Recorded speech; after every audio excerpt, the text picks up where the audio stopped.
Azərbaycan İpoteka Fondu ipoteka krediti borcu olan müştəriləri ilə bağlı xəbərdarlıq yayıb. Məlumatda deyilir ki, əgər müştərinin həyat sığortasının vaxtı bitibsə və bu sığorta növü aktiv deyilsə, kredit alan vətəndaşın aylıq ödənişinin edilməsinə məhdudiyyət qoyulacaq.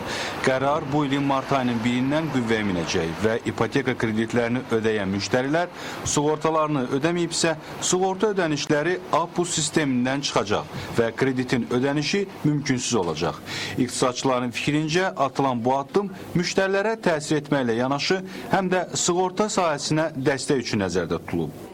İpoteka ilə ödəniş eləyənlər, dövlət ipotekasına ödəniş eləyənlərin müəyyən qisminin azalması müşahidə olunur və azalması müşahidə olunan səbəbdə insanlara, müştərilərə psixoloji cəhətdən hazırlamaq istəyirlər ki, yəni siz bunu ödəməsəz və daha doğrusu həyat sığortası və ya sığortadan keçməsəniz, bunların ödənişi mümkün olmayacaq və məhdudiyyətlər qoyulacaq. Bundan başqa da bu da insanlara bir növ təşviq eləyir ki, həyat sığortası elətdirsinlər və digər iqtisadi baxımdan da sığorta şirkətlərinin bu növ portfeldə gəriliyin artmasını gələcək dövrlərdə təsir edəcəkdir. Azərbaycan İpoteka Fondunun şərtlərinə görə ipoteka ilə alınmış daşınmaz əmlak bazar qiyməti əsas götürülərək ipoteka ilə təmin edilən kreditin həcmindən az olmamaq şərti ilə sığortalanmalıdır.